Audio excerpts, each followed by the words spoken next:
장난으로 던진 돌에 개구리는 목숨이 왔다 갔다 합니다. 이재명 대통령의 가벼운 SNS 발언이 1주택 서민과 부동산 시장에는 세금 핵폭탄으로 떨어지고 있습니다. 더불어민주당은 장기보유 특별공제 폐지 논의는 없었다며 급히 진화에 나서고 있습니다.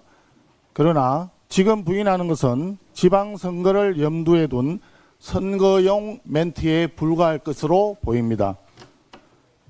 선거가 끝나면 국회 다수 의석을 앞세워 언제든지 세금 폭탄 입법을 밀어붙일 것입니다.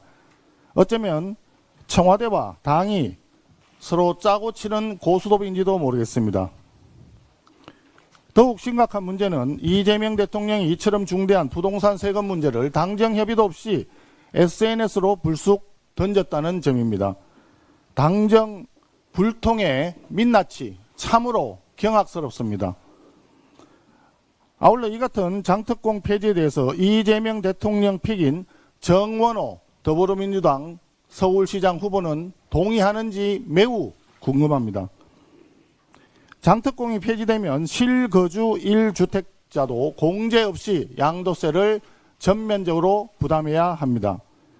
한국부동산원 기준으로 해서 기타 비용 등을 제외하고 단순 추정치로 한번 계산을 해보았습니다. 2012년 서울 아파트 평균 가격 5억 4천만 원에 취득한 아파트를 1가구 1주택으로 거주했다고 전제를 하고 2026년 평균 아파트 가격인 13억 원에 매도했을 경우 현행 기준으로는 세금이 약 100만 원이 채 안 되는 규모입니다. 그러나 장특공이 폐지되면 무려 1,000만 원이 넘게 되어서 약 12배가 증가합니다. 강남권 이외에도 마포, 광진, 영등포 등 주요 지역 역시 10배 수준의 세액 부담이 증가됩니다. 같은 기준을 적용해서 이재명 대통령 분당 아파트를 계산을 해보았습니다. 1998년 3억 6천만 원에 취득해서 2025년까지 1가구 1주택으로 실거주했다고 전제를 하고 29억 원에 매도되었다고 가정했습니다. 현행 기준 양도소득세 약 9,300만 원 수준으로 추정됩니다. 그런데 장특공이 폐지되니까 세금이 6억 원을 넘어서 6배 이상 급증하게 됩니다. 예, 이재명 대통령은 뭐 6억 원 정도쯤 이하라고 생각하실지 모르겠습니다.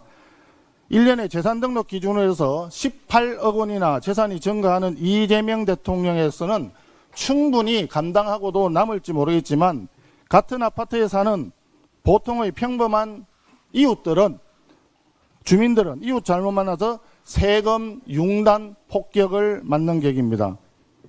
장특공 폐지는 단순한 공제 축소가 아니라 과세 표준을 키워서 중산층을 고세율 구간으로 밀어넣는 것입니다. 거래세인 양도세를 사실상 이익 환수세로 만들어 국민 재산을 강탈하는 것과 다를 바 없습니다.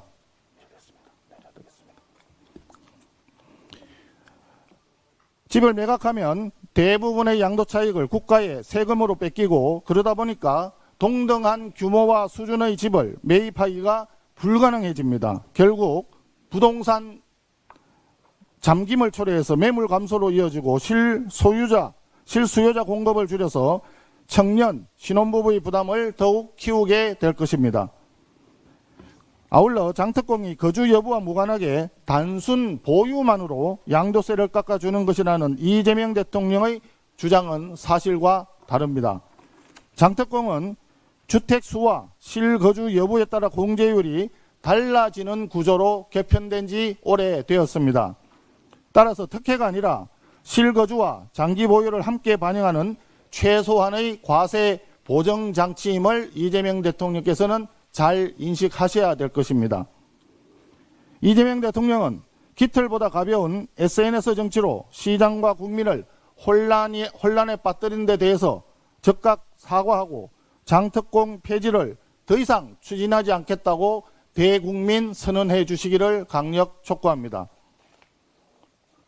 한 가지 더 말씀드리겠습니다. 이재명 대통령의 오른팔 1심에 이어 2심까지 징역 5년의 중형을 선고받은 김용 전 민주연구원 부원장이 연일 국회의원 재보선 출마를 위한 행보를 이어가고 있습니다.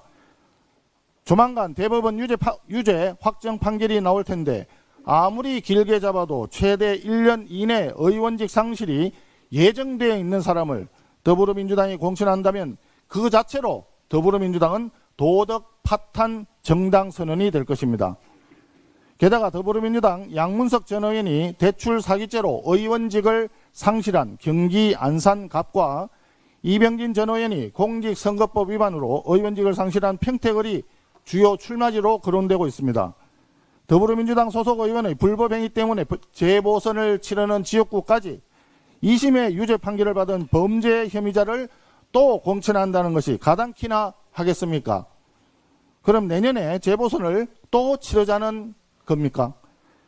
그 지역에서는 더불어민주당 때문에 4년 동안 국회의원 선거를 3번이나 치러야 되는 결과가 되는데 이렇게 유권자를 우롱하고 혈세를 낭비하고 선거를 희화화해도 되는 겁니까?